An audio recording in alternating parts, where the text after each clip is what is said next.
Our old systems are in the process of disintegration and decay. They are literally falling apart in front of our eyes. Some of us will resist and stand guard, making sure that the rot and fallout are minimized. Some of us will provide hospice, ensuring that the systems die well and thoroughly. Some of us will tend to the victims and the survivors. Some of us will design and create new paths to a common and integrated future. All are needed, and it's essential that each of us understands and embraces our particular part in all of it. It's also crucial that we support and hold up the efforts of those doing work that is different from ours. No one task is more important or less important than any other. All of it is honorable and necessary. The cycle of birth, growth, decline, and death is a natural metaphor for what is happening on the global political stage. We are witnessing the death rattle of patriarchy and his handmaiden white supremacy.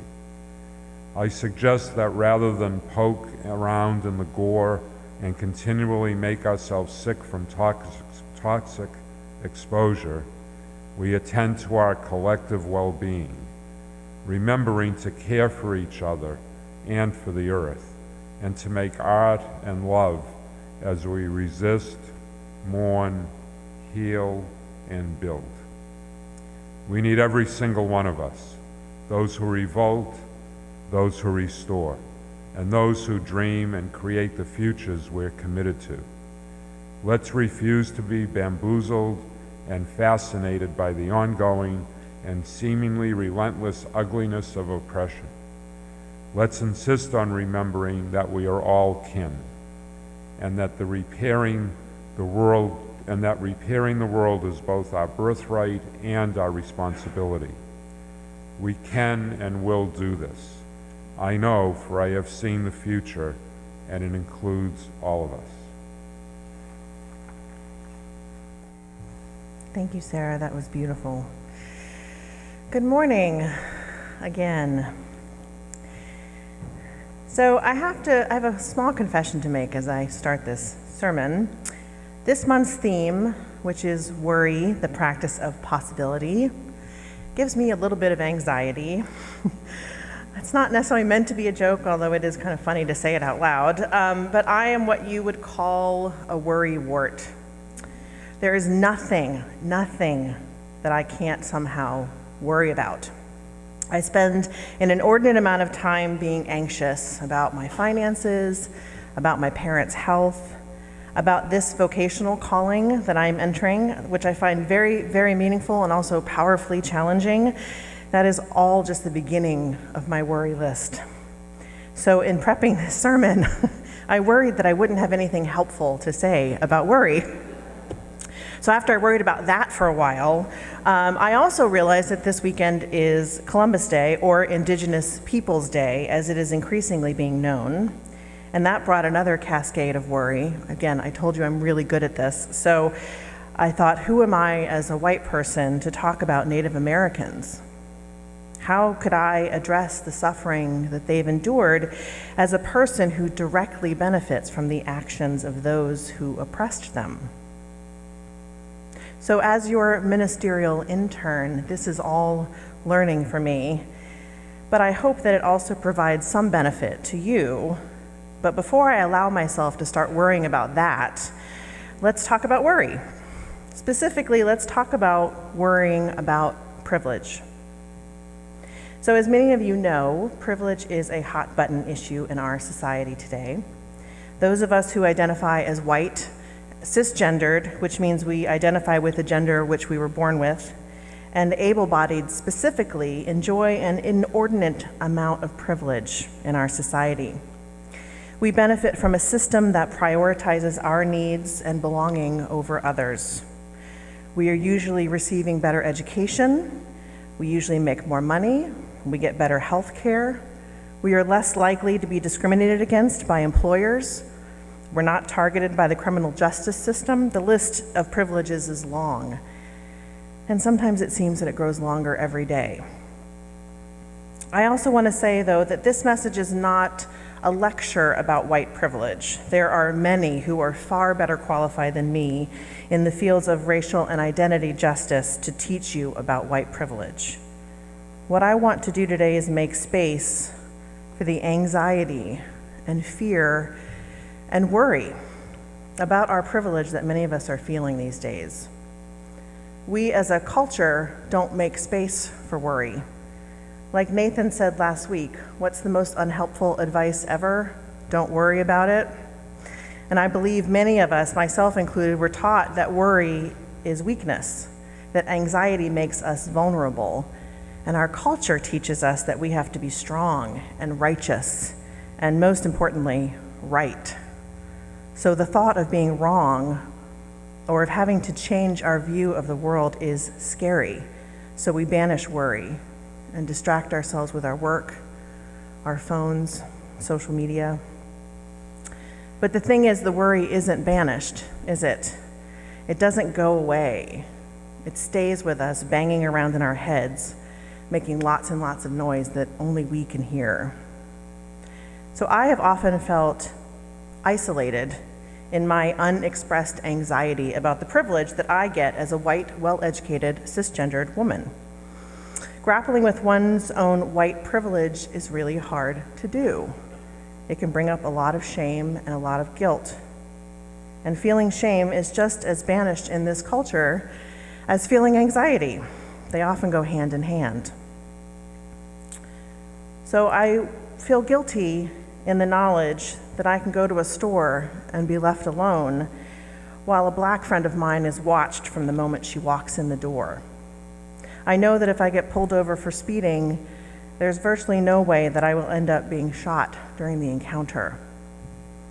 Every day in every possible piece of media that I consume, television, social media, newspapers, and magazines, I see many overwhelmingly positive representations of my race, but very few of any other race. And perhaps the worst realization of all is that I can decide to do absolutely nothing about my white privilege, and I won't suffer any consequences for it. I'm part of the protected and powerful class, and I have the luxury to choose to stay exactly where I am. Change is scary, but I have the privilege of being able to opt out of it completely. Now, I don't know if the anxiety level in the room is rising by listening to all of that, but this is exactly why we're talking about it. We're making space for this. So, as a member of a progressive and justice-seeking faith, those realizations spark a lot of anxiety for me. What does it mean to recognize the inherent worth and dignity of every person when I benefit from a system that works pretty much in direct opposition to that ideal? Who am I to call for justice when I have never and will never have to experience firsthand the kinds of injustice that oppress people of color every single day? So, where do we take all of that anxiety?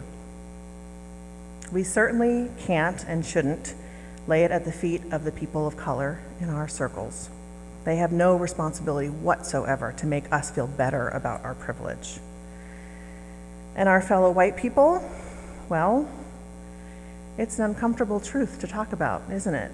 It's certainly not cocktail party conversation, at least not cocktail parties that I've been to. What if we bring it up and someone disagrees with us?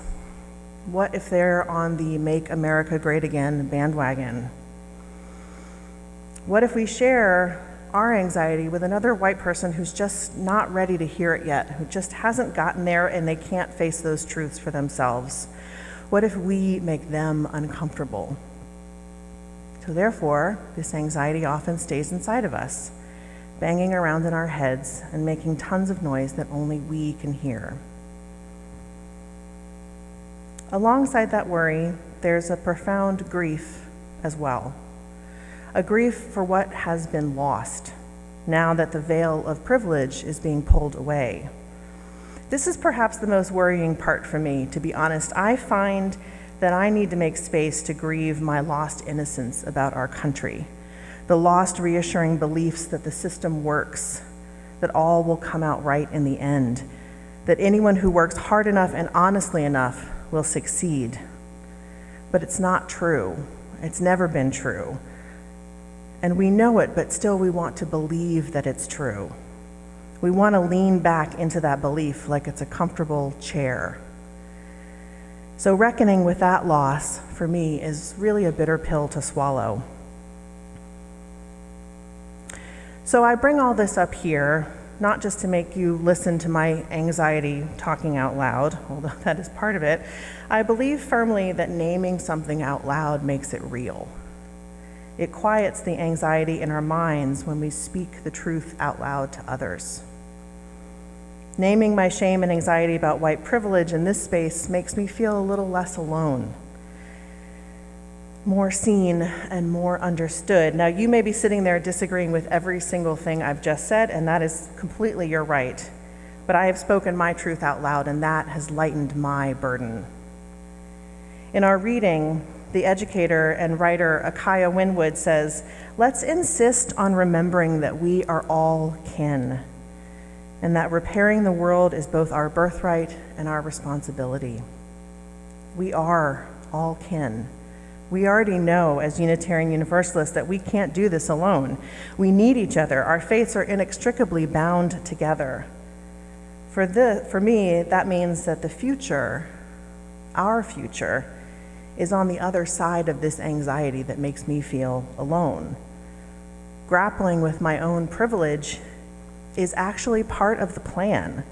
Giving space for my grief and worry is the necessary next step of my work to help repair the world. Change is scary, but this is the work we must do if we accept our responsibility to collectively repair the world. And when I see it that way, to be honest, I welcome the work of grappling with privilege. And slowly I allow myself to feel the weight of my complicity in a system that has historically oppressed anyone that did not or does not look like me.